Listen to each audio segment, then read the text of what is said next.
From Sunset Beach, Hawaii, weighing 267 pounds, the magnificent Muraco. Why is it they call him magnificent? The man who lifts condominiums off his chest. Anything that's explosive, anything that's exciting, Prince of Darkness, Master of Destruction, perpetrator of violence. Get ready! I'm gonna burn this place down!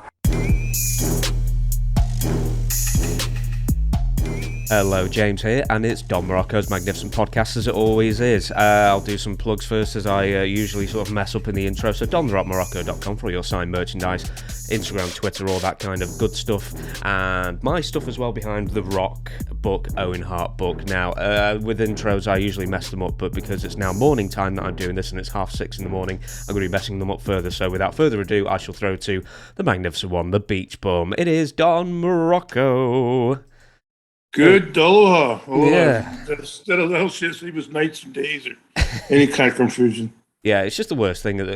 We couldn't be like a worse time apart at the moment, because now we're, instead of 11 hours apart, we're 10 hours apart, because Hawaii doesn't believe in daylight savings time. Yeah, we're the only place. Oh, well, there's one place in the United States that's got it. But which one's that? yeah. It's going to be like some state in the middle, isn't it, for no reason? Yeah, there's some place in the middle that doesn't. Yeah, there's going to be like South Dakota. We won't do it. Yeah. There's nothing there. Miles and miles of. Okay, I got a small picture, but I don't want to fool with anything. You've got a small picture. Oh, of me. That's right. I got enough. I got more than enough. Right, okay. So we've got Wi-Fi issues and the whole bit here at the moment. So we're going to plough straight onto the main event without going through any news. I suppose it is timely in a sense, because Angelo Mosca, someone you wrestled many, many times, and who your Wikipedia picture is of you biting his head covered in blood, or the other way around. You're both covered in so much blood, I can't figure out who's biting whose head in it. But that is your Wikipedia picture, and you had a good feud with him, and he had a very interesting career, Angelo Mosca, as well, not only as a wrestler, but as a gridiron American football star. Yeah, he was a hell of a ball player. Just and I said last time he had that dual citizenship, where he was there when the Canadian football was there's more stable, more money. I believe it or not, way back when. Now the NFL is leaps and bounds ahead of everything. Back in the 50s and 60s, I don't know, because you love your sport, American sport specifically, and you've got a great knowledge for it that you never get to display on this podcast because I'm hosting it. But what were the wages like back in the 50s and 60s that you understand for gridiron football? American football, 10, 50, they talk now that they had to drive cabs and had to have summer jobs and stuff when they weren't playing ball, rather than training all the time and fit all the time. Joe Namath, the Broadway Joe from the New York Jets, the first guy the Super Bowl. He was the first guy to sign a $100,000 contract. And that was like in 68, 69. Something like that. And that was a big, of course, that was big money for anybody at that time. 100 grand. So. Yeah. And then now with the TV money and everything else, it's millions. And, top quarterbacks get like $40 million a year. Is it true that American football, the NFL, is still the lowest paying of the four major sports on average?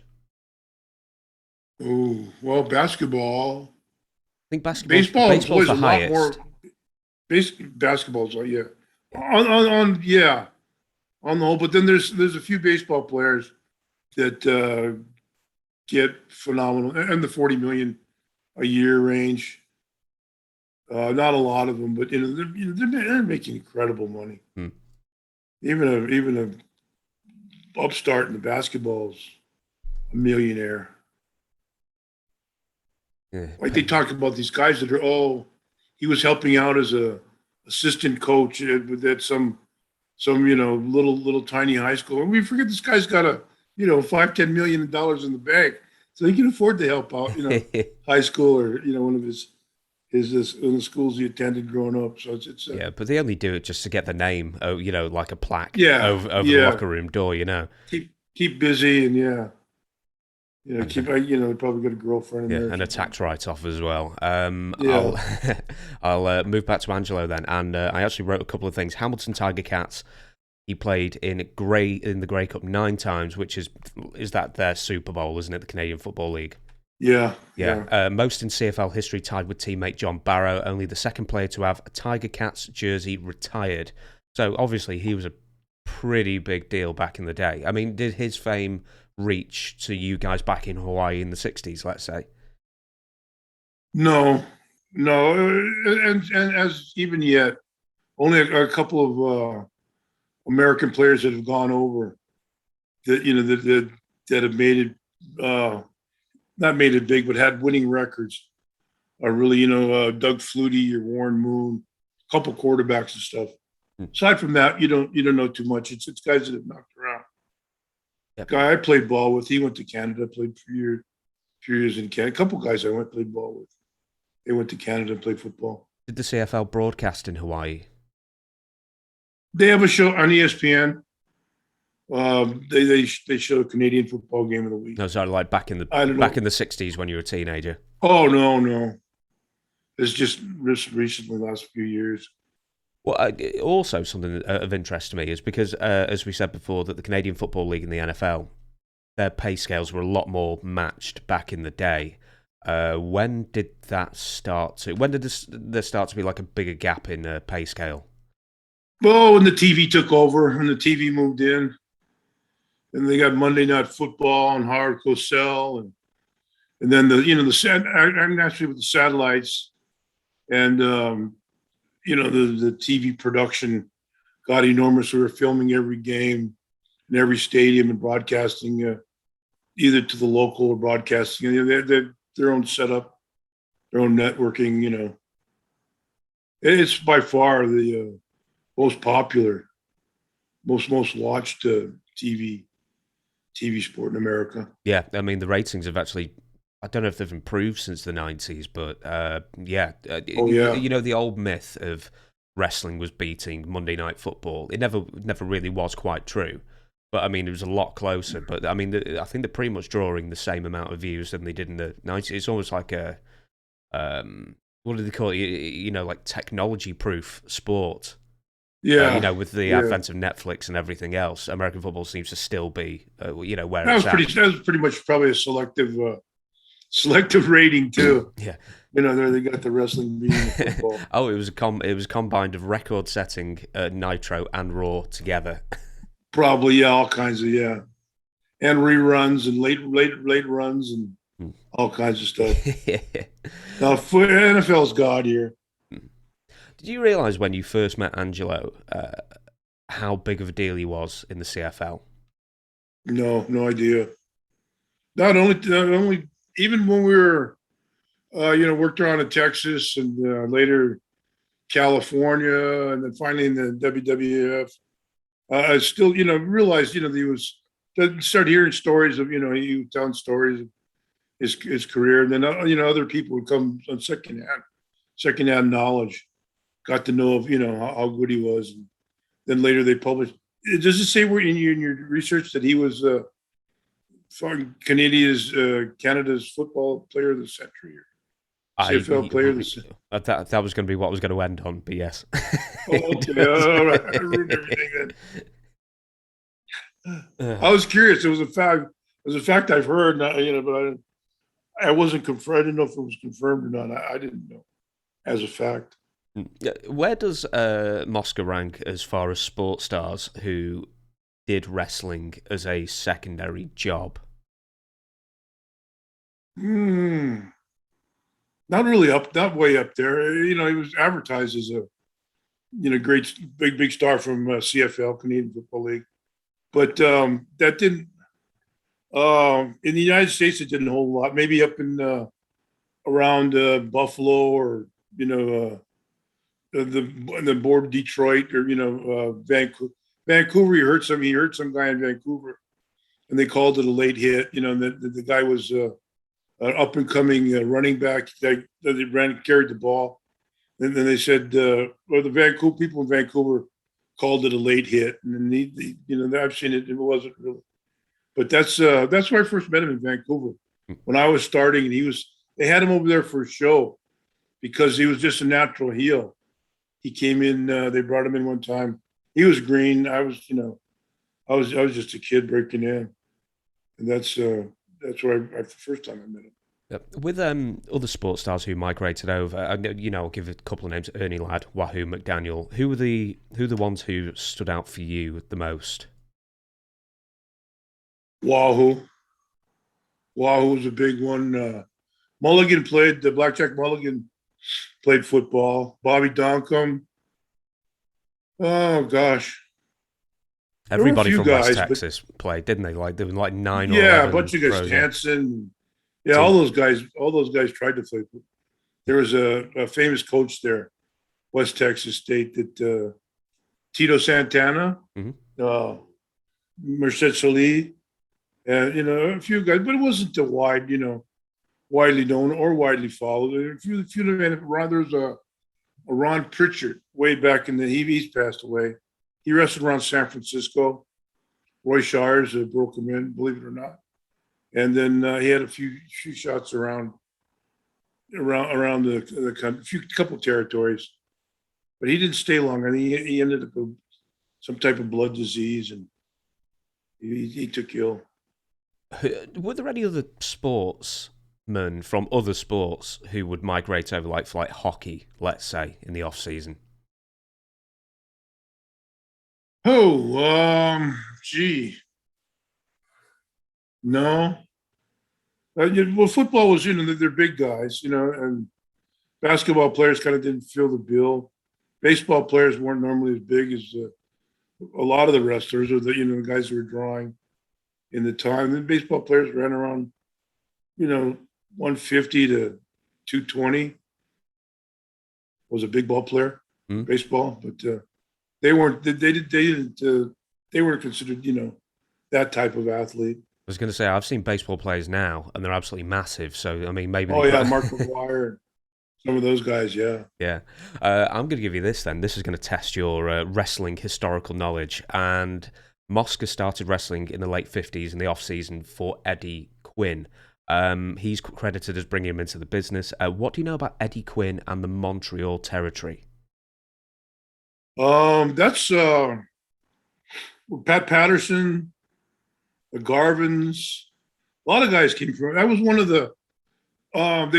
He probably got broken in Hamilton, because that's where he was from. And then, because you don't want to see somebody stumbling around and stuff that you want to use to draw money for you. They farm you out for months or a year or whatever till you get some experience. Like everybody, Bob Backlund went to Florida. A lot of guys, they farm them out for a while till they get at least some psychology or timing, an idea of what a match and stuff, and then they can bring you back and work around you and get guys to work around you after a while until you really get it, get what's going on. But you can always work around somebody. You never worked the Montreal Territory, did you? But did you hear anything of Eddie Quinn as a promoter? No, never did. The guys I heard of were the Dino and the Rougeaus and those guys that were working for him. And I was never real familiar with their. I did start in Canada, in Vancouver, British Columbia, and that was right on the border of Washington. So that was an experience. So you never had the honor of being in Montreal and then everybody pretending they didn't speak English to you? Well, for Vince, we went to Montreal quite a bit. I told Dino Bravo, this is the temple hockey. The Montreal Canadiens used to own the Stanley Cup. So, but they're fanatics for hockey. Yeah. But no. Well, one territory you're more familiar with is actually very late in your career. You were familiar with it, but Stu Hart, Calgary, Mosca, first major territory. and he would tag with Wayne Coleman at the time. But he was taught in the dungeon. And did he ever speak about his experiences in the dungeon? Because everybody's experience seems to vary. No, I'd be interested to hear some of the. He never spoke of it. But he's a big. He went about easy naturally, 285, 290. So I mean,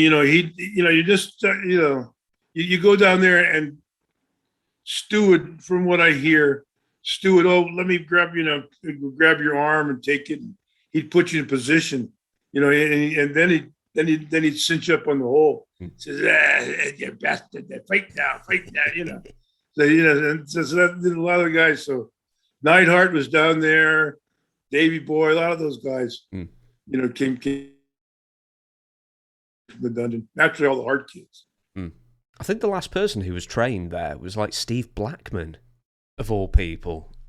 Oh, really? Yeah, I think like Brian Pillman, I think may have been, or was actually, and Steve Blackman. Yeah, they were like two of the last people who were there. Stu, we might as well ask about Stu Hart. So, when was the first time you met Stu? Was it 89? No, yeah, probably. I was when he came with Brett to the TVs and stuff, the spare rib stories and those type of things. I'd spoken with him. He was a hell of an old guy. He was. You get on the phone and you couldn't get off the phone. I was the old King Curtis. He loved Curtis.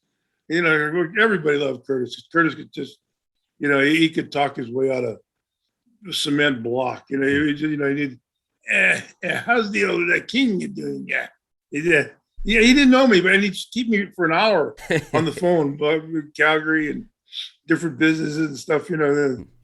Yeah, I remember sitting with Curtis and Mark Lewin one night and going, talking about the weather and the snow, and ended up with Calgary, how rugged, rough a place Calgary was. And I looked at him and I kind of laughed. I said, "You guys tried to steal Calgary."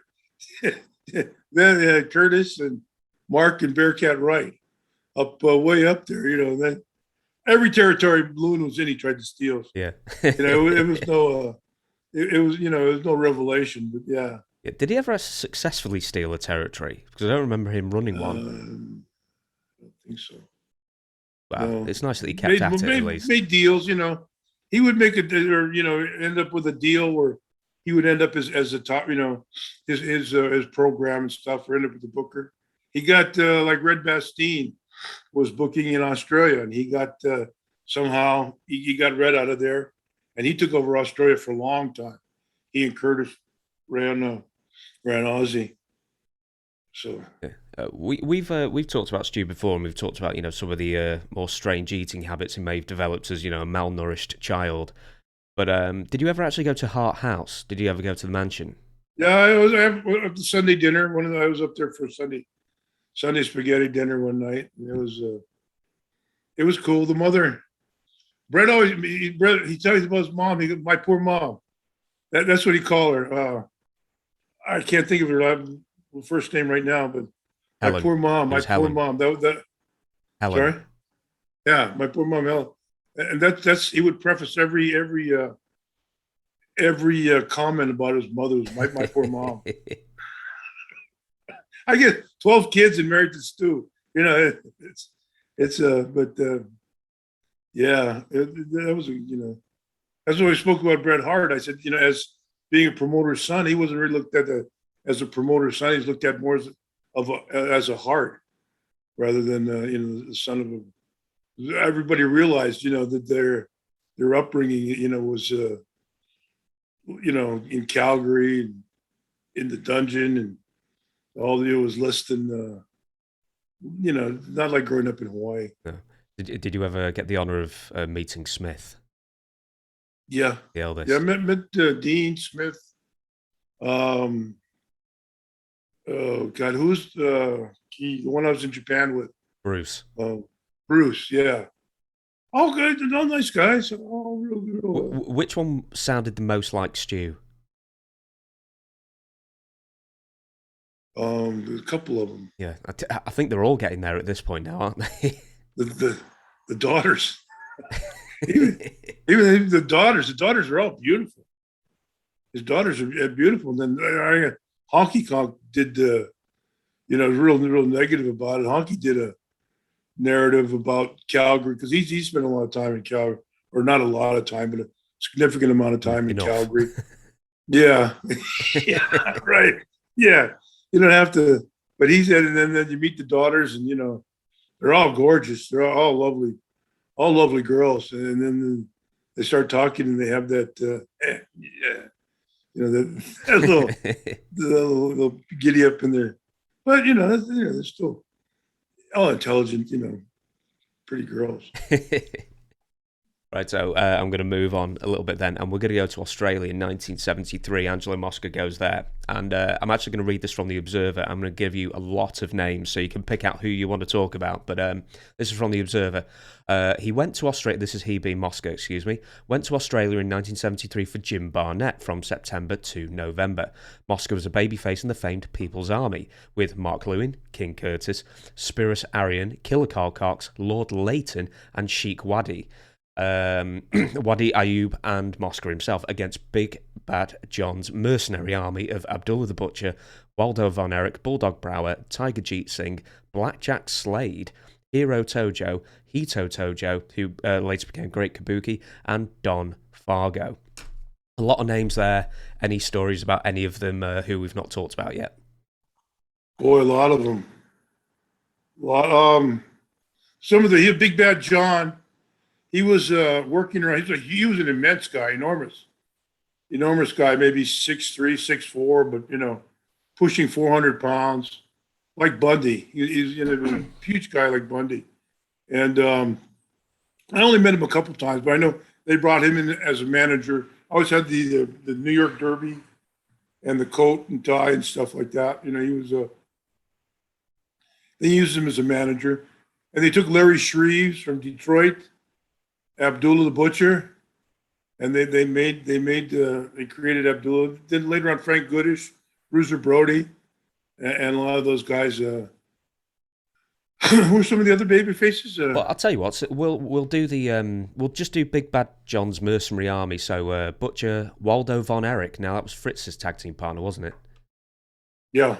Yeah. Yeah. Rick Rosatani worked with him and stuff. I think he was he did a lot of time in Canada as well, maybe because of the Commonwealth and the passport thing and the visa thing was easier to negotiate. Probably why they had a lot of Canadian stars there. Bulldog. Well, actually, speaking of Canadian, so that's Tiger Jeet Singh. He was Canadian, wasn't he? Right. I was in Japan. Did a tour in Japan with him. He was a pretty nice guy. He had a lock on. I think it was Inoki, New Japan Pro Wrestling. Mm-hmm. Yeah, he was 10, 12 times a year guy to Japan. That was about his only that was his livelihood. And good money they were making, Yep, I spoke to Sabu recently, and I said, because we were talking about his uncle, the Sheik, and I said, was Tiger Jeet Singh the most obvious rip-off of the Sheik? And he went, absolutely yes. Yeah. Uh-huh. I'll give you no doubt about it. Yeah. I'll give you a couple more names. So, where was it now? Bulldog Brower. Brower was just working part time. It was kind of like semi-retired. He lived down around South Jersey.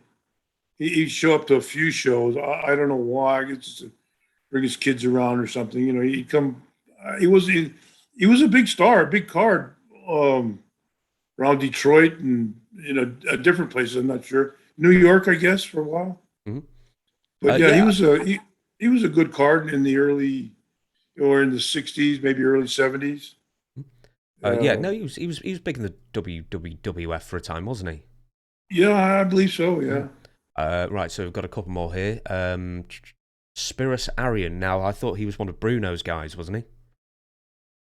You're thinking of Danucci. Oh no, I thought he had quite a few people, but it always seemed to be Spiros Arian, who always seems to be in the WWF for a long time as well.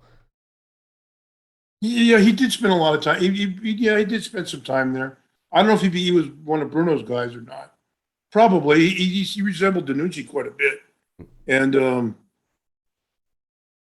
old 60s style wrestling, he was a decent guy, decent worker. I didn't know him real well. I think he ended up living between Canada and Australia. I don't know where he finally settled. But he was working a little bit in Australia when I first started there way back in the early 70s. Mm-hmm. And then he had a falling out with Larry O'Day and Ronnie Miller, I guess, and no longer, Australia has large Greek and Italian communities, large Greek and Italian populations, and English background as well. So he fit that mold, Pedro Morales, Bruno Sammartino, that ethnic type mold, especially in Australia. He was a big card. I'm going to skip Killer Carl Cox because I think we've got a question about him coming up in another episode. So I'll say Lord Leighton, which I've never heard of before. I never knew him. I was so Gary Hart used to talk about him, played by Gary Hart, and they weren't real fond of him. I guess he was a tough son of a gun though. Reportedly, around a couple guys, some guys. He did that Detroit. He did the Detroit TV and the Toronto TV, and he morphed into an MC, a video TV guy. But he was around. I didn't know him. Lord Blears. Yeah, I've just realised that I was reading partially from one list of people and then started reading from the other list of people. So I've written I've just asked you questions about half of them from both groups. I'll move on from that before because to be honest, we could go all day on that. This is also from the Wrestling Observer. It was Barnett's last party, a blood circus where Barnett knew that they'd start off strong with all the blood. This is the two groups clashing together. He was selling Australia and moving to Georgia, and he figured the territory would go down as the blood, after exciting the audience, would drive people away in time, which is what happened. Mosca was a main character, often teamed with Lewin and Iukia in the main events against the top heels. So, why? I don't suppose you know why Barnett decided to sell and get back into losing the TV. Oh, really? Yeah. He whined and dined. He was. If you knew Jim, you'd never suspect he was a wrestling promoter. Effeminate, gay guy, always had the tie and the suit, and tailored in Hong Kong. Everything he had was tailored in Hong Kong, and but he had his way around the TV people and the sponsors and stuff like that. He could really work the TV and that type of situation. And that's how, and then the TV started to change hands eventually, and they go through periods where we don't want wrestling anymore, or, wrestling isn't becoming of our television. I went through New Zealand when I was helping a friend of mine promote down there. We had two great runs down there, and the third time they'd gotten the TV, the WWF kicked off the TV. It was too violent, and your kids were learning the holes and hurting one another, and it was just, our third tour just died. What was your first exposure in not in that way, but what was your first exposure to Barnett as a promoter? Probably in Florida, around 74. Nobody ever knew what he was doing down there, anywhere. He was. They had so many owners in Florida. There was the Fullers, which were the Welches, and there were several of them. Then there was the Gossets, were the Grahams, and there were other factions of guys around there. And Barnett, for some reason, was, I guess, in Longshore, we have a BRM. A group that kind of monitors the spending and the payout and stuff, and they're not really connected. I don't know what Barnett connection was with Georgia Championship Wrestling or Florida Championship Wrestling, but he he was back and forth between Tampa and Atlanta, and business was good. He's the one that hired Ole Anderson and gave Ole Anderson the reins of that wheel down there. And then Eddie was pretty much, controlling Florida with the Bookers in and out.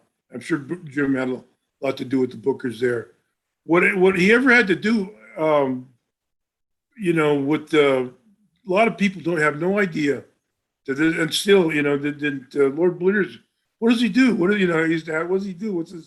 What's his purpose? He was a promoter himself here in Hawaii and worked. I had no idea.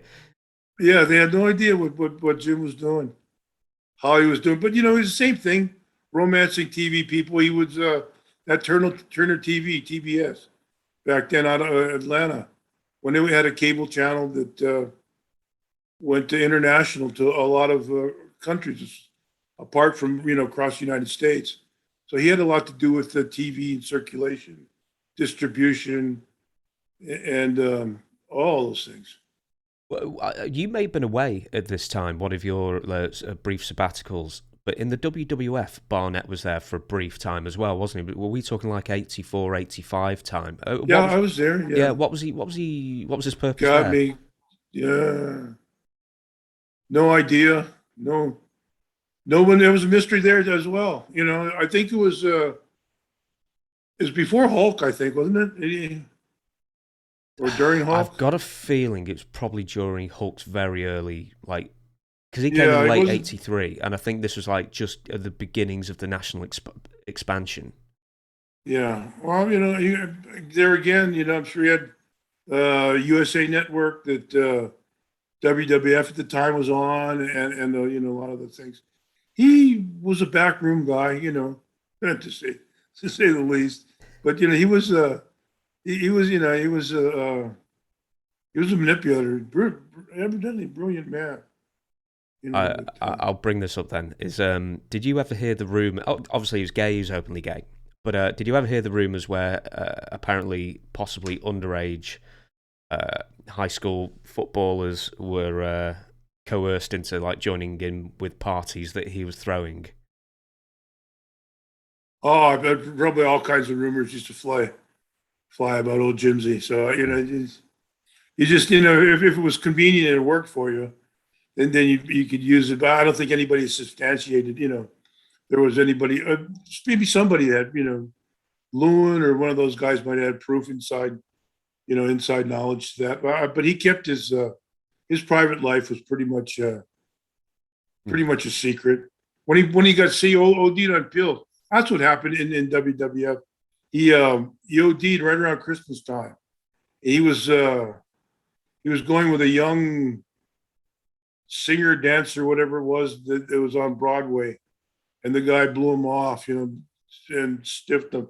So he was all distraught and everything else, So he started the rumor he OD'd and stuff like that. And that was the end. I guess that was his end of his run up there in WWF. Did you, and while I'm thinking about this as well, there was a guy, and you're going to have to help me with the name. I've got the name Jim Brown in my head. I don't think it was Jim Brown, but some guy had come out with a book, like a tell-all book years and years and years ago, and he was pretty much like a very average pro wrestler, and he makes all these claims in the book about Barnett and everything else. I'm being very vague there, but do you remember who I'm talking about? No. Okay. No, Eddie Mansfield. Eddie Mansfield's the guy I was thinking about, who just passed. Oh, and it was rumored, then it was denied that he passed away a couple days ago. Eddie Mansfield? I didn't hear about that. Yeah. The guy went on TV and bladed himself on Phil Donahue or something, and outraged all the boys. Yeah, it was the same show as the famous Dr. D slap, wasn't it? That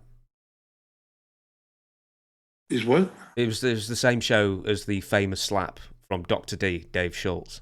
No, that was in the back in the garden one night. No, but that was on ABC where they brought 2020. Yeah, but that wasn't the one Eddie was on a talk show. Phil Donahue or somebody like that, where he bladed himself and did some other stuff. Everybody was outraged. He was an outcast and everything else. But all that does is bring actually all those exposés. All they ever did was bring business up. The people you go in there to see what happened. You'd lose a few people, but then you'd gain more. You'd gain more people than you lost. Yeah. So it was. I think when people see the backstage stuff, I think to a point people realise how hard it is, and they actually gain more of a respect for the business in the first place. I mean, they may not watch more, but they'll understand it more. I'm going to move on then. So we're going to go back to Angelo Mosca, and the first major feud he had in Stampede was with Archie the Stomper Goldie. Any memories of the Stomper? Because I know he didn't really go to the mainland. Well, I wouldn't say mainland. He's not Hawaii, but he didn't go to the United States too much. I know he was big in Knoxville. He appeared in a couple of other Florida. places. He had a good run in Florida. I put him over when I was leaving there. He'd get in. He had the thing. He looked. He was he French Canadian as well? That I don't know. Or he was Canadian. He was Canadian. He was Canadian anyway. But he would come in. He worked that Mongolian gimmick, and he got over for some reason. They put him over.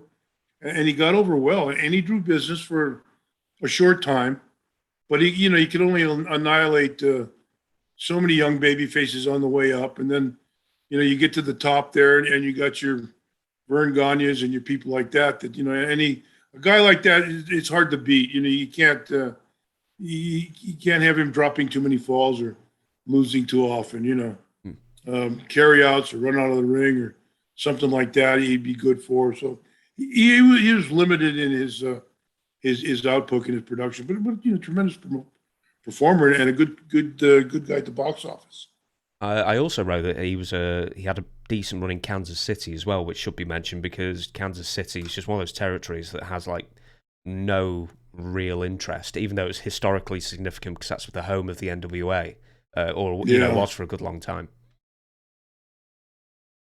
That's only because of the St. Louis, the St. Louis connection, because St. Louis was a big. Who was the guy that ran? I'm stuck on names here. Muchnick, yeah, Sam Muchnick was. Somehow they started the NWA when the Rogers, Bruno, Vince McMahon Sr., when all that stuff was going down, and for some reason they named Sam the president of the NWA. This president. So it was just St. Louis was a good drawing town though. Obviously in the center of the United States, not a lot going on there. So wrestling was always popular. Did you ever appear at the Chase? Well, for Vince, all those places, most Calgary, Montreal, Kansas City, St. Louis, they were all became part of WWF after a while. Everywhere, worldwide. But with the WWF, I take it wasn't like the old school way of people in dinner jackets at tables watching. Was it just like an arena like any other, or felt like it at the time? Yeah. Well, their programs are good. They use the NWA champion a lot. Then they had their own champion, Central States or United States or something like that. That was a big card, and they used guys from all different territories, all different areas, and they would book them like Dusty and Dick Slater, Dick the Bruiser, and all these kind of guys. They would use, and they'd have Jack Briscoe or Dory Funk Jr. or these kind of guys, the world title match, and Kiniski, a lot of those, probably Angelo as well, Was that you mentioned Central States? I thought that was Bob Geigel, or am I going crazy there? Yeah. I can't think of that. I think United States. They had some kind of title there that was prestigious, more or less. I've got it in my mind. Sorry, carry on. Go no. No, I was going to say I have it in my mind that the St. Louis territory or the Kansas territory was almost like the Houston territory. It's like it didn't really tour that much at all, and it was just like one city, and everybody who was there just passed through it. Really, exactly. Well, yeah, they had the base was the Kansas City, but the Kansas City and Watts, probably Oklahoma guys. that territory there. And then they flew everybody in and out. I guess, I don't know what it was. The promoters were all in cahoots that they wanted their different stars getting that type of exposure. And the magazines were strong out of there. And the magazine guys covered a lot of the St. Louis, and a lot of stuff would come out of there. But it was like Houston, it wasn't really territory. Houston was a great Paul Bosch ran Houston. That was it, Fritz had everything else, and Bosch had Houston. So, that is kind of the way it was. It was very perspicacious, if it's easy for me to say, perspicacious of you to bring up Paul Bosch, because that's my next question. Because you actually spent a very brief time. You wrestled a few matches in Houston as well, including, and I'm going to read this here, a 22-man battle royal featuring yourself and Mosca on the 3rd of January 1975. Andre the Giant won, of course. Do you have any memories of the specific battle royal and the Houston territory and Paul Bosch? Paul Bosch was a hell of a nice guy. Nice, gentleman. He could, he ran Houston about every 2 or 3 weeks. So he could afford to be a hell of a guy. Always took care of the boys. Your payoff, or maybe even weekly, your payoff was, you had a good payoff there. Actually, that would make your week from the Dallas territory. And then I had good shots there with Mad Dog Vachon and a few other guys on the way out that I went there. But I went to, after my divorce, I ended up in Dallas for Fritz. Were you just going as far away as humanly possible at that time after the divorce? Yeah. I went to, Barnett wanted me in Atlanta, and somehow Eddie Graham nixed that deal because he'd ostracized me from Florida because I was a Dusty Rhodes Rock and Roll Revival. And me and Jerry Briscoe were drunk. Me and Jerry Briscoe got drunk as skunks. We're on the stage making fools of ourselves. Basically, I was making a fool of myself. That was 74, 75, around there, yeah. Dusty, like King Curtis used to say, I always wanted to be a rock star. These guys, and Dusty wanted to be a country western star. Oh my God, the dogs this time. I can't believe it. But he always that was a lot of guys. That was the thing back there. It still is. Rock stars. Shall I wait for the dogs? No, they're all right. So you got drunk. You had to leave Florida. You're going to have to expand on that a bit. So what exactly happened? They sent me to. I was in Atlanta the week before, and we got to. Dusty just turned babyface down there, and he got rolling. It was big. He was doing a T-shirt thing. Took the T-shirt money and rolled it over into a concert. Outlaws were with a rock and roll band, and they were backing him, and he was up there doing Johnny Be Good and a couple other tunes, and I was drunk, pounding on the amplifiers and stuff. I guess the story is that Eddie Graham was sitting in the back there. Somebody said, "Oh, Muraco's really gone." And Eddie looked over his one eye and said, "He sure is." And I was.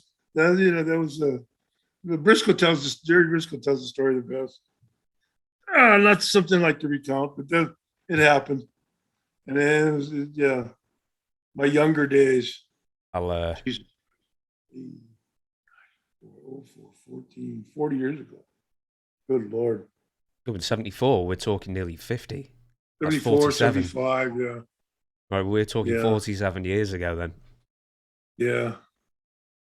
Good time. It must have been a good time then, if you still remember it. Yeah, my wife had a miscarriage or something. She had, postpartum, and I was stuck in the car with her for a week. We were up in Atlanta in hotels, and I just got back to Florida in time for the rock and roll revival. That was it. Somebody passed me a bottle of tequila, and I don't think it went much further than that. So that was, those were the good old days when I was. The good old days. The good old days. Yeah, or bad old days. You like to detail. You like to, I'm going to move on. I'm actually going to move back slightly. Paul Bosch. So you said great guy and everything, but I've also heard the best payoff man there was. Yeah, sure. Yeah, I always, like I said, everybody, that's when Angelo and I were oh gosh, was the first time we were together, 74, probably, in a territory that, where Ange and I were together, spent a lot of time. We lived in a hotel up in Dallas. It was a hotel to take care of the boys. Out of divorce, I got a car and my two dogs, which was crazy on the road. I had a Chow Chow and a German Shepherd. That was insane. But yeah, then I ended up back in Atlanta after a short stint there. I will carry on then. So I'm going to have to read directly from the script here. So it says, you and Mosca would face off numerous times in 1975 for NWA Big Time Wrestling, one of the many Big Time Wrestlings. What was it like wrestling Mosca? Was this the first time you wrestled him? One-on-one? Probably, yeah. I'm sure, most likely. I was still a babyface. So, everybody was it was floundering then because you had Fritz, and it was him and his boys were growing. They weren't in the program yet, but he had a couple guys there. Brown Sugar, was Skip Young. He was breaking in there and a couple other guys. So, yeah, it was you'd starve all week till you hit Houston. And then we come to the big payoff in Dallas on Mondays. You go down to the office and get paid. And Angelo would sit there in his deep voice and go, "This is the house of fuck." Because Fritz's payoffs, but you get boss's payoff Friday to carry you through the month and through the next week. What was he like to wrestle in terms of did you even realize he was there, or was he stiffing you on everything? No, it was easy. It was a decent, his size and his aggressiveness. He wasn't a crazy wild heel, would take the simple heat, solid but simple heat, not an Abdullah type guy or not a crazy heel, just very, very credible with his size and his agility. He was a good, handball player, racquetball player. He was a great athlete. So stuff always, or not always, but later on in the business, his stuff really looked good. I mean, I had an easy time working with him. I saw a clip, right, of Angelo, and I think he bum rushes somebody in the ring, let's say, and he puts the helmet on, like the football helmet, and then he headbutts him in the stomach. And I was like, how does that hurt any more than just headbutting him in the stomach with just your bare head? But it seemed to work. The audience was very upset. Well, I didn't see that. Where was this? Oh, well, that's probably like in Georgia or something like that in like the early 80s. I'd have to find where the clip was, but I just remember looking at that and thinking, how does that hurt anymore? He spent time down in Georgia, down south. He was with Lewin and Curtis, probably from their Australian, their connection in Australia. They knew Ange. He came back. He had a lot of businesses going, a lot of things going. Always announcing, broadcasting, different work, advertising, commercial work, beer advertisements and stuff around Canada. Molson and a couple sponsors like that. Long before wrestlers were sponsored a lot, but it was because his connection to football. His connection to football got him over in most of, especially Canada. Yeah. With Mosca, I've heard that it's been said that he was just someone who had presence. He just exuded confidence and presence. Is that fair to say? Yeah. Easy. Yeah, he was a big, 6'4", 285, 290, dark skinned Italian guy. Moved well, spoke well. He had a good deep, he was an intelligent man, college graduate. And so, he was an intelligent guy, and his interviews were organized. And he didn't run on and get crazy, you know. But it was a day of old interview day before, long before what's going on now, or what came down later with me and Piper, Jake Snake, and some of his other guys. You know, that type of off the wall interview. He was solid. You know, I'm going to take care of you, and you're going to get it. You're going to understand. You're going to see what, you know, Canada's greatest athlete. He and Gene Kiniski are Canada's greatest athlete. always battling for the title of. Yeah. he was a guy he had great zingers, you know. He was always. Well, that's actually going to be my next question. You're going to have to give us a couple of funny stories about him, because the only story that you've told us, I think, with Mosca is the Mill maskless one, where every single time Mill didn't have his mask on, he always go, "Hey, Mill," and then opposite way. Yeah. Or when he had the mask on, "Hey, Aaron," you know, he'd tell him Aaron. His name was, I don't know the Mexican translation, but Aaron, which they used to call him there. And, but Mosca was a pretty cool dude.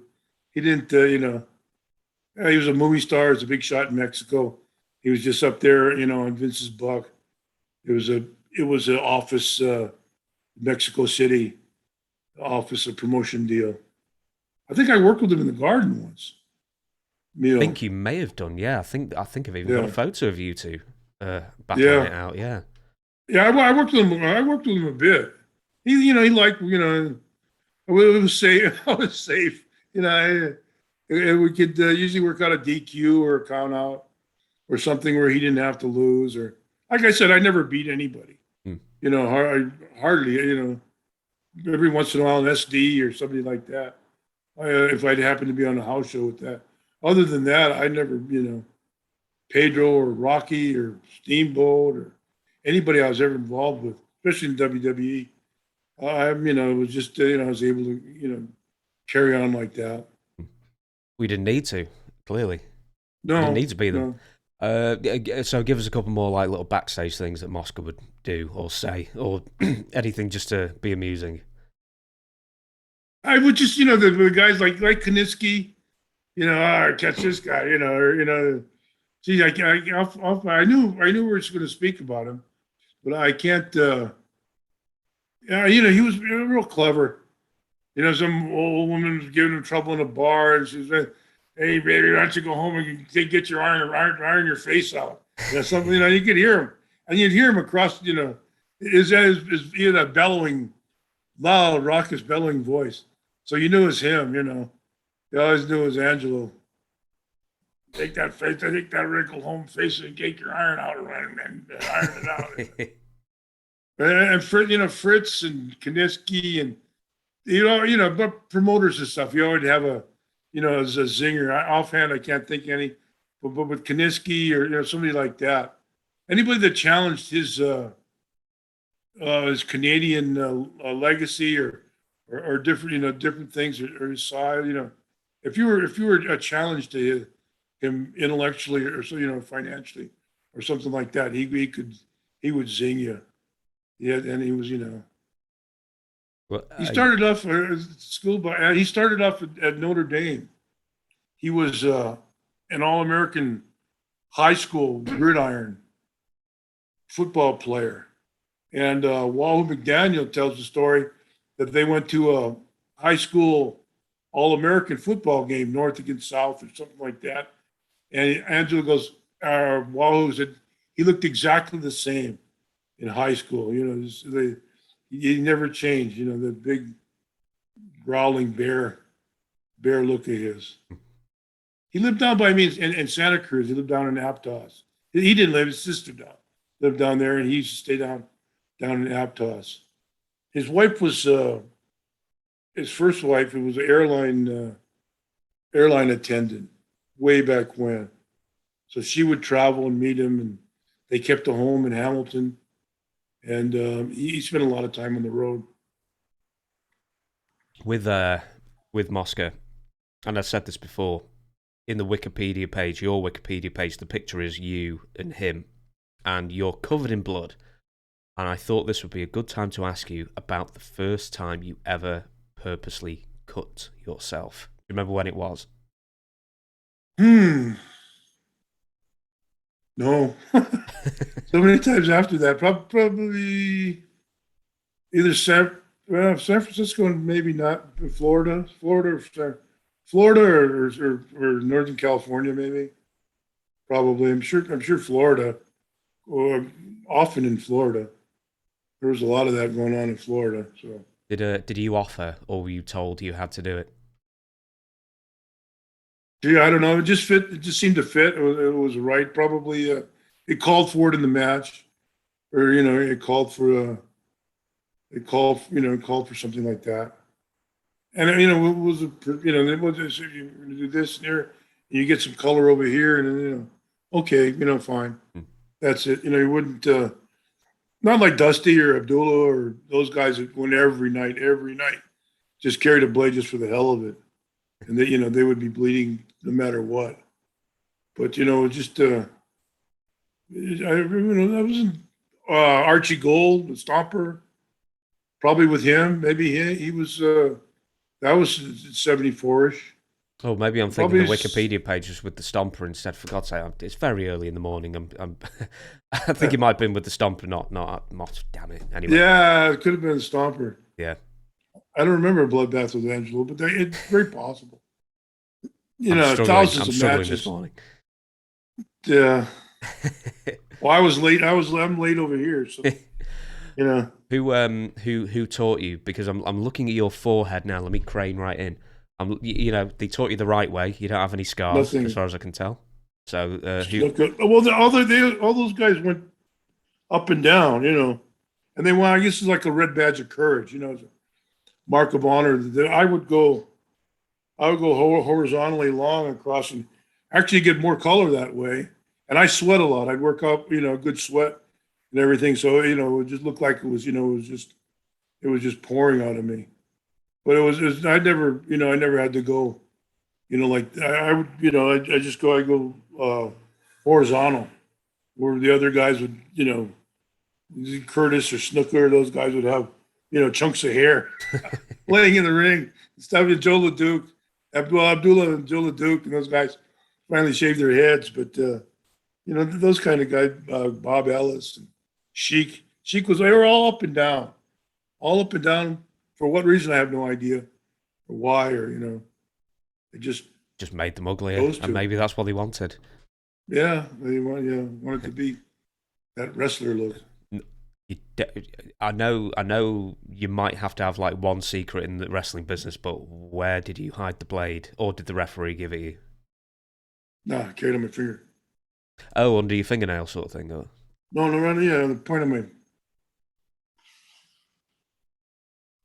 Just laugh. Were you ever But caught? I was fast. I was quick. Yeah. He thinks like a friend of mine was showing the match with somebody, and they catapult me, and then while I was lying down with the baby faces, the baby faces getting the scream on the comeback, I'd be lying down and it'd shoot me up into the. I'd go over the top turnbuckle and hit the top post, and bounce back, come back around. By the time I came out, I was covered. You get it quick like that. How many seconds do you need from like swipe to blood actually coming out? How many seconds do you get? Depends on the night, Some nights, sometimes you're just flowing, you're sweating, and it's going good. Some nights, well, I always, I was always easy, but some some guys, take time, and then somebody would go and punch it to try and the thing in there. All that does is close it up. And they says, "I don't do that." Guys think they're gonna, split it open. Did you ever get into that thing where you were like taking aspirin or two beforehand because it thins the blood and you bleed more? No, but that was the word. There were have a drink, have a couple drinks, a couple shots of alcohol or something, or aspirin or something, and that would speed it up. I don't know if that was true or not. I never. You never wanted to find out. No. Maybe I did, but I wasn't. I didn't never have it. Yeah, you were doing it anyway, so you didn't know if it took any effect. Yeah. Right, I'm going to move on a bit then, and I'm actually going to skip over a few things. So I bring up the Toronto territory. He wrestles Nick Bockwinkel. He wrestles Harley Race. No, obviously Toronto was where he was most famous and probably had his best run. He goes to the WWF in the early 80s. I'm looking again. It says a feud with Bob Backlund and Pat Patterson. Mid-Atlantic, he has a run. Maple Leaf Gardens, visits Mid-Atlantic back and forth. Later on, when he retired from the ring, why didn't Mosca last as a commentator for the WWF? He seemed to do it for a few months and then he was gone. I thought he did the Toronto. He did a lot of Canadian and Toronto TV. Probably, McMahon was another one that he'd have the zingers for. He always had Angelo. He was an easy personality to do business with. He was well established. Like I said, he had all his commercials and his beer products and his different Canadian products, going down. So he was a pretty independent guy. Had a lot of friends around Hamilton, Toronto area, which was a wealthy area. So he had a lot of friends there, a lot of connections, and I don't know what the problem was, or what the outcome, what happening. Vince, I don't know, if Vince wasn't crazy about him, or something, went down, or what was going on really. Yeah, he also teamed up with someone called Jack Reynolds, who, as I know him, was the original host of WWF Primetime. Do you remember Jack Reynolds at all? No. No, maybe by another name, or maybe if I saw him. But I probably do, but it just doesn't. And I was reading on the interview section the name Jack Reynolds and trying to recall, but maybe he went under another name or something previous. I don't know, but no, I don't. I just don't recall him. No, okay then. I'll move on. And his son, Angelo Mosca Jr., which is for ease, is a easy name to remember. Did you ever meet him? Did you ever see him as a wrestler? Was he in the WWF? In fact, oh, I don't know. I know he worked around Florida and worked around the southern states there. Angelo, Angelo got him in. He never. I don't think he ever got in the WWF, or probably around Hamilton. He was probably a card in Hamilton, or in Ontario. Yeah, is that the province, Ontario? Yeah, up there. Canada, Vancouver, possibly around there. I don't know if he went to Calgary or not, but up in the Maritimes, he worked up there for the Wolfman and those guys. But I don't know that he ever reached any type of notoriety or any type of demand that he was into. Was his heart not in it? Was he not as good as his father? Was it a problem he was trading off his dad's name? He wasn't basically? he wasn't huge and massive like Andrew was. He was a good-looking kid. Was a kid at the time. He was 6'2", 6'3" ish. 220. 220 pounds. I don't know how many stone that is, but the 220 pounds. I work on pounds and stone. Don't worry, pounds is good for me. It's kilograms that gets me every time. Good-looking kid, handsome guy. Probably Hart wasn't in it. A couple times. I just met him for a handshake here and there. This is my son, Junior, and that was it. Yeah, we've talked about this about David Sammartino, and I actually mentioned this to Ron Shaw when he interviewed him a few weeks ago, and I asked him about David Sammartino. He had his own little feud thing going with. And I said, would it have been a better idea if David had completely changed his name and not traded off his father's name, basically, because it was just too big of an act to follow? Do you think Angelo Mosca Jr. had the same issue, maybe if he'd just gone a completely different route, different name?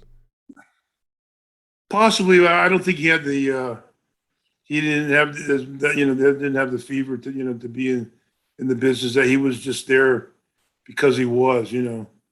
I don't know. I don't know. I didn't know the kid. Like I said, just a handshake here and there. Hello. He was a very nice guy. Very, very, very cordial guy. But I never knew him. Yeah, and he was trained by Dory Funk Jr. as well. So I mean, if he wanted to make it, then he had every, he had the name, he had every in, he had the best trainers. So sure did, yeah. I'll bring up a couple more things and then we shall shut this podcast down. After he retired, Angelo Mosca promotes Mosca Mania in Toronto. Now, as I'm looking at this, it says the WWF had already done a deal with the Tunnies and were holding well over 20 cards in 1985 alone in Toronto. And then, it's the Crockett's Battleground as well. And was Toronto just oversaturated with wrestling at the time? Sure. But then they have a hell of a population.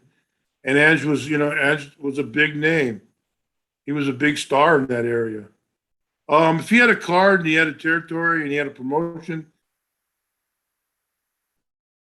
just bought him out, or We're back. or, So you're gonna have to repeat the sentence. You cut off briefly. I said chances are he got, if he had a territory, had a crew going, and had a little TV, or it was it came up as some type of opposition or some type of something that Vince didn't want.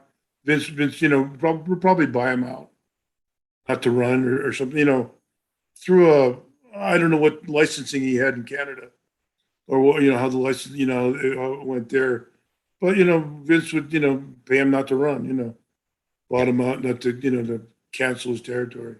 With Mosca Mania, I had a look at the first card. This was a couple of weeks ago. I looked at it, so this is off the top of my head. He used a lot of the NWA guys, so, Ric Flair and Dusty Rhodes. He had, really stacked card. Then on the second card, he tried to do the next year. He didn't bring in as many stars. I mean, it still had some recognisable names, but that's why it only lasted 2. But the question I'm going to ask is, Toronto, NWA, WWF, there's a big battle going on. What other cities or states do you remember in the mid-'80s the WWF always fighting with the NWA over? Like, I think like Philadelphia must have been one.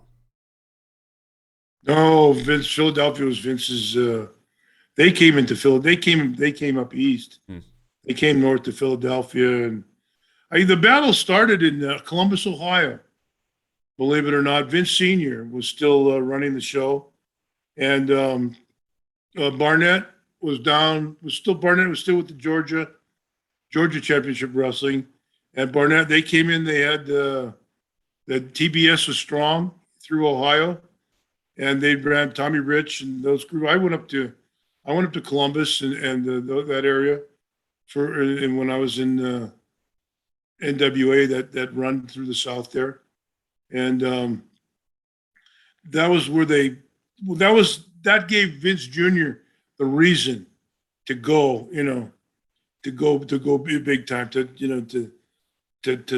throw his net, throw his hook in the water, and to take chances, and from there what became. But Columbus, Ohio, was the birthplace, the Gettysburg, or the focal point, of or the reason for the war, that NWA or TBS, Georgia General, had come to, because it wasn't Charlotte, it wasn't Crockett's guys, it was Ole and Barnett's crew that came into Columbus, West Virginia, that area.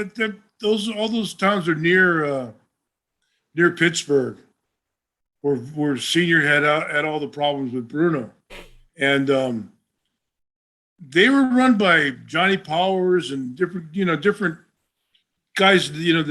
I don't know, but different than Burt Ruby. A lot of old time wrestlers, and it was all divided. Columbus and Cleveland, which turned out to be huge markets for the WWF. And they would run, and they could be. You could run, because around Pittsburgh, you had Altoona and Aliquippa and all these other towns that you didn't even hear of, but that you could go to, once or twice a month and do $8-12 a night, and carry a crew of 8 to 12 guys, and run programs, and you could keep everybody fed, keep everybody paid, fairly well. Not the big money that guys were pulling down from Vince, but you keep everybody paid, and everybody's interest. That's why Bruno was so So I oh God, Angelo with Bruno about the hair pieces and stuff. He'd always have something on that. He's clever. Notre Dame. He started at Notre Dame and graduated from Wyoming.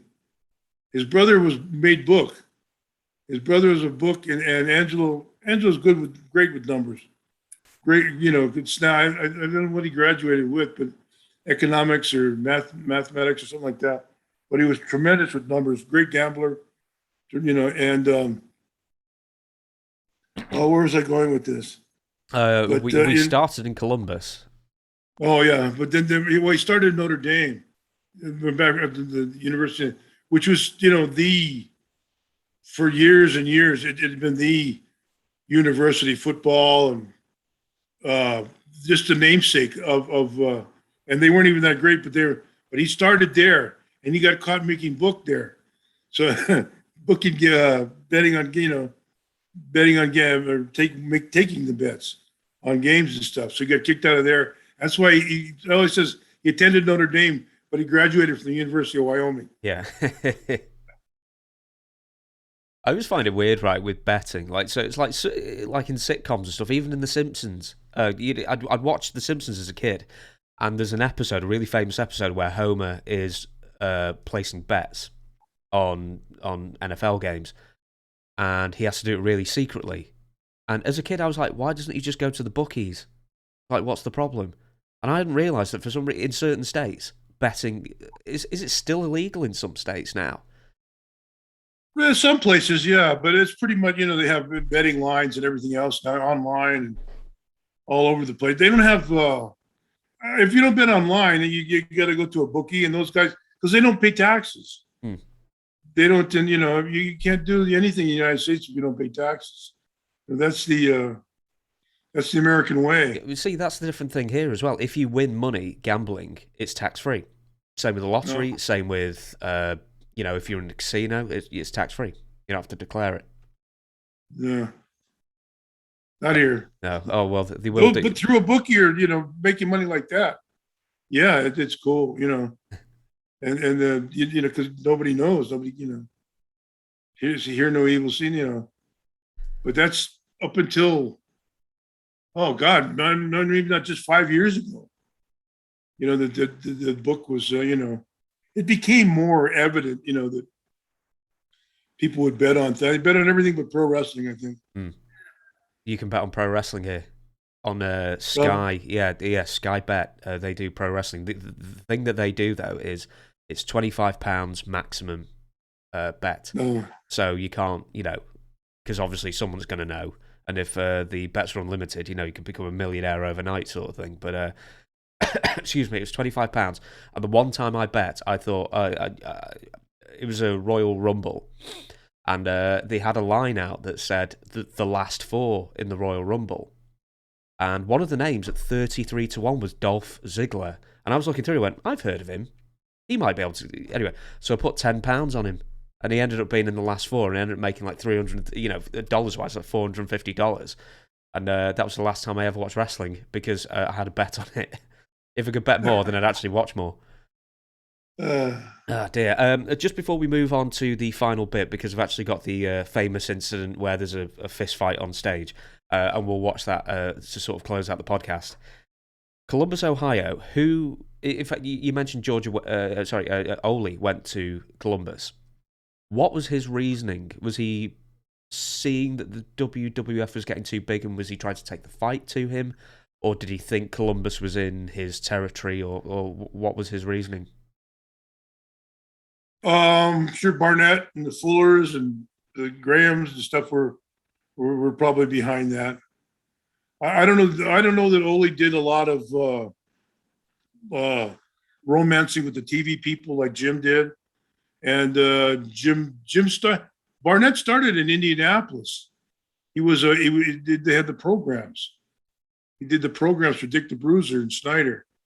And I forget, I can't think of who the promoter was back in those days, but he did. Bobby Heenan was just breaking in, and Barnett started there. And from Indianapolis, went to Australia and got his promoting thing down, his manipulation of the TV executives and stuff down there. So with, let's say, 82, 83, was it just evident that the WWF was the biggest territory and... But the fight needed to be taken to them before they started expanding themselves? Pretty much, yeah. I don't know if it was junior feeding senior and that idea or what, but I remember I was talking with the senior one night and he said, yeah, they're coming up and they're going into Columbus, they're coming. So we've got to respond in our way. That's when we started working in Wheeling, West Virginia, some of those other towns. And they had towns up there, Virginia, West Virginia, and those areas it's kind of an overlap between Charlotte territory, the Crockett's, and just Jim moved in with the TV, and it was a reason, a cause and effect. If you're there, well, it gives me a reason to fight for something, and that's basically, where the battle lines were drawn initially, a cause. And then Vince, mortgaged his soul for that WrestleMania 1, which changed the world. I just find it weird that Senior, of all people, he was very much against expanding the territory and believed in the old school system. Yet he was the one who, let's say it wasn't expansion, but, he was more than game to fight it out for his own territory, and then, who knows, maybe even expand it at the end. But then obviously Junior took it as, I think Junior might have been in the background, prodding and feeding him that information and that. I'm sure Vince had a lot to do with those letting those ideas. Vince Senior, he lived in his own world. He'd been Madison Square Garden, Washington, Boston Arena, Boston Gardens, all those massive East Coast cities for years. From Bruno, his father was down in Washington D.C. and then Vince Senior took it over, and he had Phil Zacco and Skolin and Monsoon and some other those other guys as partners, and that worked with him. But Vince Senior was the figurehead for that, so he was making a great deal of money. He liked to. He had a home in Delaware and a whole home in Lauderdale, and he liked playing the horses and kicking back, and the show would run. He was a great guy, Vince Senior. Real gentleman. Always standing there with a pocket full of quarters, playing with the quarters in his pocket. What was the reason for that? Was it just OCD or? I don't know. It was just way well, it was there. He was, it was New York. It was Broadway, the big lights. That was a place, and he could come and he could, make you and break you, and you could go in there. Heels would come, big heel, Larry Henning from Minneapolis, or, all the big heels from around would go in for their 6-month run or whatever their run was with Bruno, or Pedro, or whoever the champion had to be at the time. And then Vince, like I wrote the other day, Evan Ginsberg, the guy that the 350 days. As I said, the night Hogan dropped that leg on the Sheik, I said that was the night professional wrestling changed forever. That's when it went to working for myself, working for the territory, working to get myself over to where I was, you're working for but all for the greater good of Hulk Hogan, Mm-hmm. So everything changed to that. A couple guys fought it, Piper and a few of those guys, and I guess it drove them nuts. Snuka, like we spoke of last time, Snuka. But when Hulk came in, the whole idea, the whole philosophy changed. That up there, and then the groundwork had already been laid all the way to Los Angeles. We had gone cross country by then. on Los Angeles, San Francisco, NWA people, this and that. I think Barnett had a lot to do. He was close friends with all the Mike LaBelle from LA. And well, nobody was friends with Shires, but Don Owens out of Oregon, and Vern was still a stronghold, and then a couple places. But Jim was able to manipulate. That's probably why they brought him there in the early '80s, to manipulate the other NWA. A lot of the NWA, he had his say in Georgia, which he didn't. He sold. The Briscoe sold out. That was the big, that story. Yeah, Black Saturday, yeah. Yeah, where the Briscoes sold their interests, and that's another part, another reason for the leg drop on the Iron Sheik. Yeah.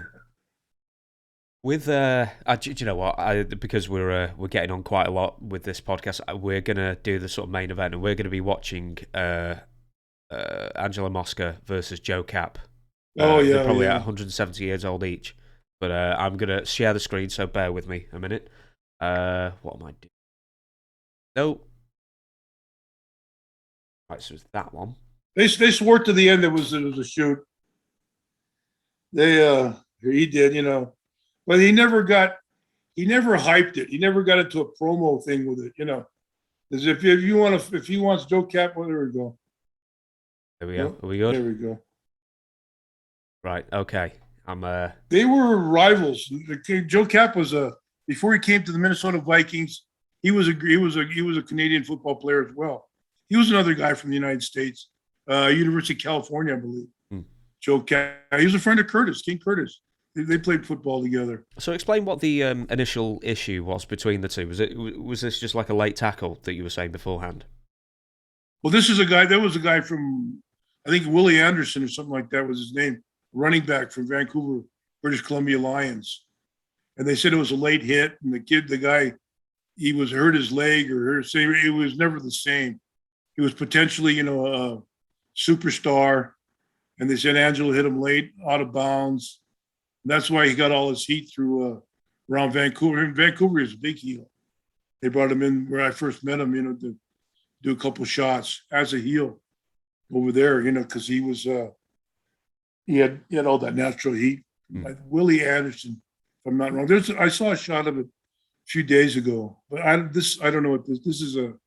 They're doing a fundraiser or something. He starts waving the cane at him. Well, here we go. I've not seen this. I purposely didn't watch. Oh, you haven't seen this? No, I've not seen it. I thought we ran this last time. Let's go.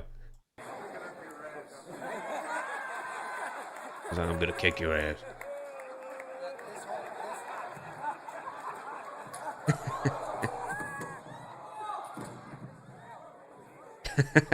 Right, okay. I didn't think it was going to be that stiff.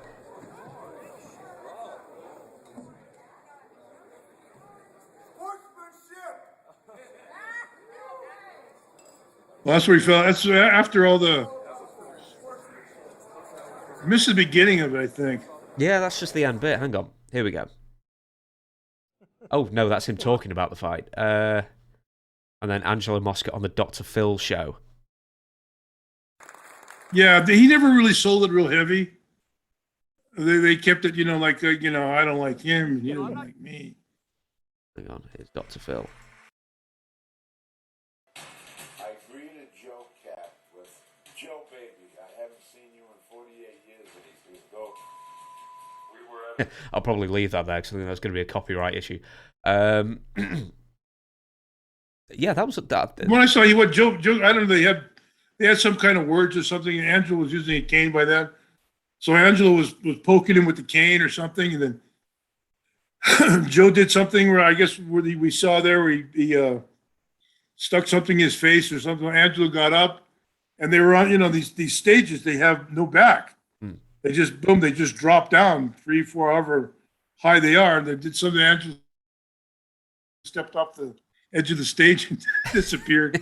And, took some kind of, he was old too. Yeah. And took a bump off the stage.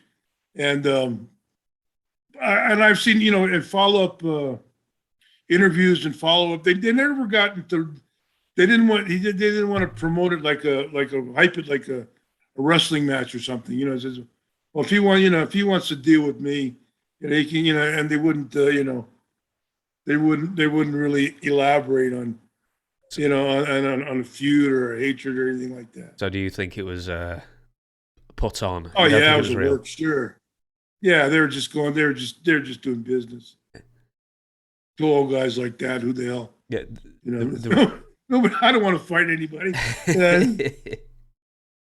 The reason I thought it was probably a work was because it was Angelo Mosca who took the fall, and I thought if anybody's going to take it, he knows how to.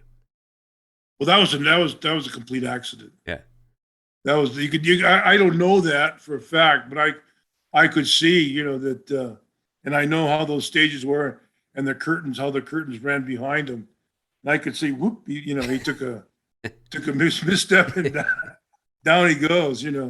That was yeah, that was I don't think that wasn't planned.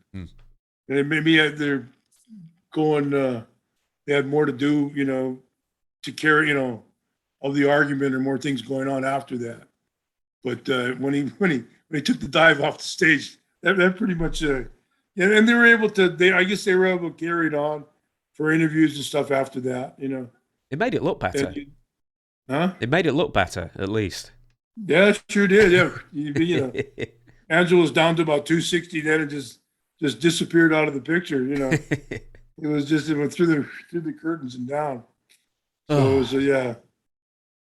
When I first saw it, it was on ESPN here in the States, and they said, "Oh, this," and they sold it as a real, dispute, two old guys two old football players getting into a dispute. Joe Cap he started in Canada, I believe, went to university in the United States, then went to Canada, played there for a few years, where they had some type of rivalry. I don't remember who Joe Cap played for, but Angelo was Hamilton, all true blue the whole time. He never went to another team, so obviously they were football rivals. And that was a beer sponsorship as well. Another Molson thing going on there. So I like it when they take it all the way. Even at that late age, like they're never gonna. Even though I heard later that Phil Donahue, the Phil Donahue show, he didn't hype it up. He said, "But if he wants a piece of me, he knows where to find me." Yeah, on the floor. No raised voice. Yeah, no raised voice, no innuendo, no vibrato or anything. It's just come on down. I know. He should have said it. He knows where to find me. It's going to be off the stage, on my back, on my ass on the ground, on the concrete. Yeah. Right, so we're going to close this podcast down, but before I do, I want to make mention of he had Alzheimer's or affective dementia from many, many decades of hard hits to the head. In your opinion, which is the worst profession for head injury? Is it going to be professional wrestling in the old way of doing things, no super crazy bumps or anything? Or is it going to be professional football? Oh, football. Yeah. Football, they're trying to hurt each other there. In those days, and they didn't have that type of protection. But they're still now. Now they're so big and so fast and so strong that you can't, they're monsters, and athletic and fast. But back then, you constant, pounding in the head. Sure, hockey, ice hockey. I'm sure there's MMA, boxing, anywhere where you got repeatedly, blows to the head. Benoit and Harley and a few of those guys, I don't know, the dynamite headbutt from the top rope, I'm sure that didn't help, but they weren't really lying on their heads, and they had the CT, they might have been, or really hitting the man hard with their heads, or for what reason I have no idea, because that wasn't what professional wrestling was back in those days. Everything was easy and light. Yeah, and everybody knew how to fall as well and touch your head. Yeah, and they wouldn't. Yeah, and it wasn't the the kamikaze things that they're doing now. Just the well, most are mostly independent shows, but I see a lot of when they train the guys and they break them in and stuff. They put them through hell, bumps and everything else. Like I watched these women, the ladies wrestling now. I'm oh good, a lot of beautiful women walking around like bodies like mine. When they're 60, 70 years old, they'll be all crippled and crumbled up, Yeah. because I see the girls are doing the same thing that the guys do, and doesn't look as crisp and it's hard, but they're doing it. Yeah, per match, there's definitely more injuries per match than there were back in the old days, weren't there? Oh yeah, yeah. If you got hurt back then, it was an accident. Something went wrong. I tore my shoulder, and that was off a bump I'd taken on my own when I dislocated my clavicle and tore my shoulder apart. So that was my own doing, basically. Yeah, guys. If you were hurting people, you'd get straightened out real fast. Unless you're that tough a guy, and then even then, you get a Frankie Lane pipe from the back of the curtain. Yeah, deal, like that. So it's funny, because I actually asked Dutch about that on last week as well, and he remembered the story as well, and all he said was Ron Poker. He was a moron. So that's all he had to say about him. Yeah, I was with him in New Zealand for like 6 weeks or 8 weeks. He was a classic. He couldn't work. He just had a kind of funny body. He was a big guy. Yeah, he looked like a basketball player, like too long. His limbs were really long. Wide shoulders and arms and big chest, but not a great bodybuilder's body. Not a Tony Atlas or Rocky Johnson kind of guy, but awkward, but he was in love with him. His body. He used to go into the health food stores and stuff with his overcoat on, steal supplements and all kinds of. He was a classic. Quick story on him. We were in New Zealand, and we're getting the dollar differential. New Zealand dollar was considerably more. The Australian dollar was like $1.25. New Zealand was like $1.15, $1.20 compared to the U.S. dollar.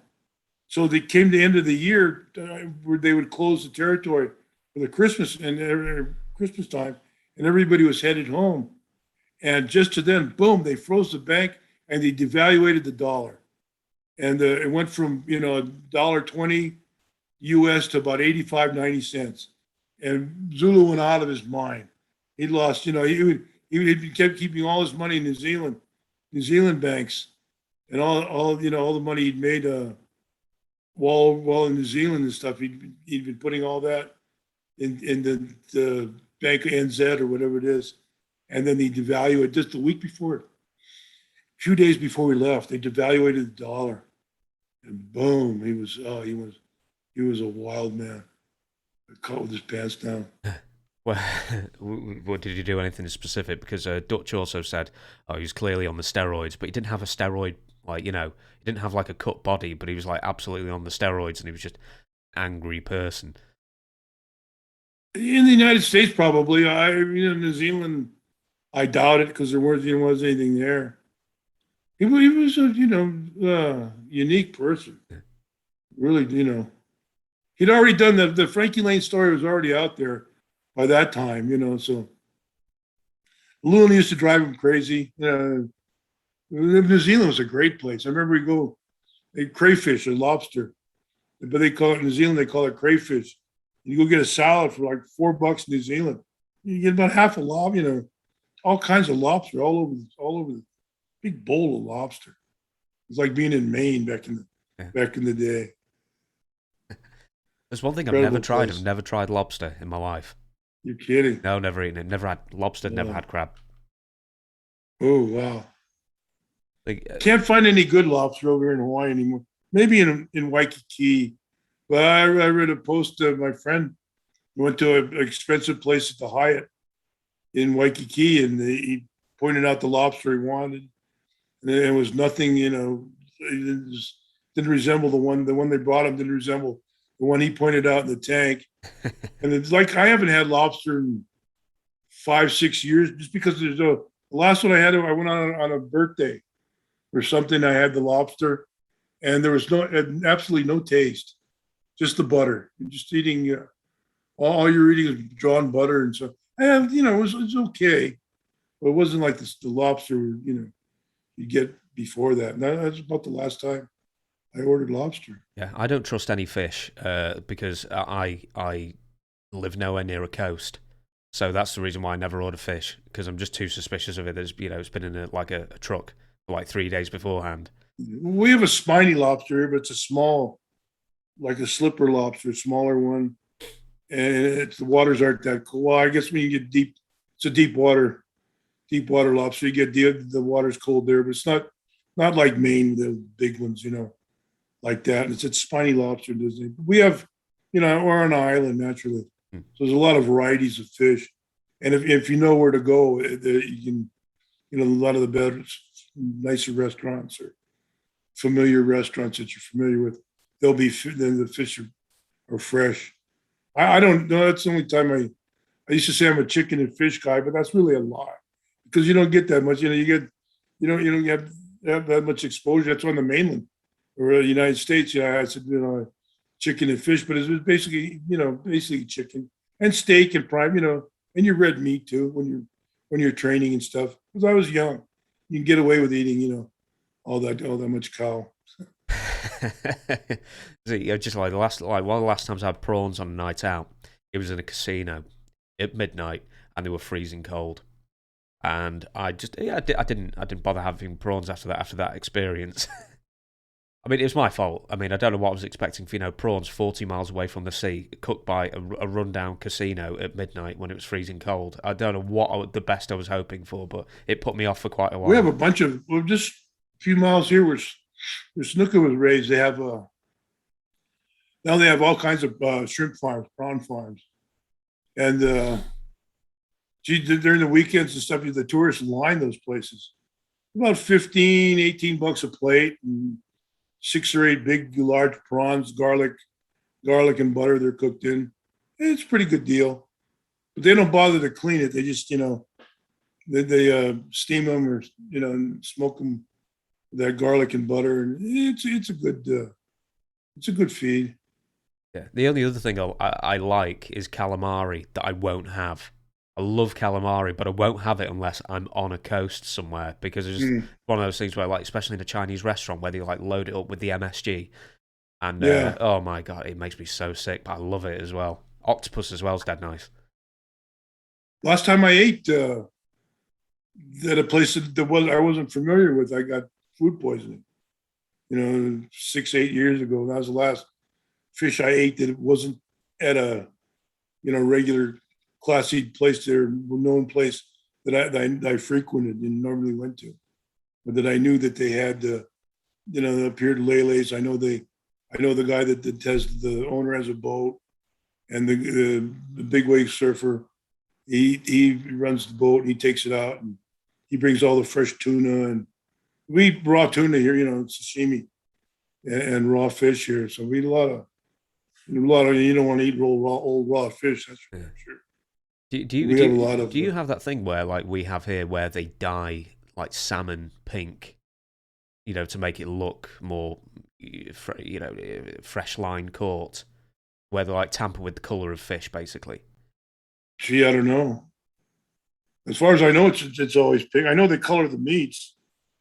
They dye the meats. They'll put stuff on the meat to make it look redder and beefier and stuff like that. No, they do it with salmon here in Hawaii. We don't have salmon. We don't have fresh salmon either. The salmon comes from Canada or Alaska or something like that. So we don't we eat salmon, but it's a frozen or quickly transported fish. Yeah. We have a lot of other by different names. United States, they call it wahoo. which they call ono here. Ono means good, but in Australia they call it kingfish, and it's a great mahi mahi, lots of mahi mahi, lots of ono, lots of tuna fish, lots of ahi. So we have a lot of fresh. I'll say one thing here: we do get a lot of fresh stuff, unless it's squid or prawn. And then other names, different types of red snappers and stuff that you probably obviously use the Hawaiian names wouldn't be you wouldn't be familiar with, and I don't know what they are on the United States. Well, I will close this podcast now. I'll say, lucky you that you live on a coast and you get fresh fish. I will not touch fish unless it's on a coast, and then it's like straight out the sea that day, and then it's really nice stuff. But I will close this podcast down, and thank you very much for joining us. Oh, which camera? That camera. Thank you very much for joining us. If you want plugs, then you can refer to the beginning of the podcast where I gave the plugs, and we will catch you again next week. Aloha.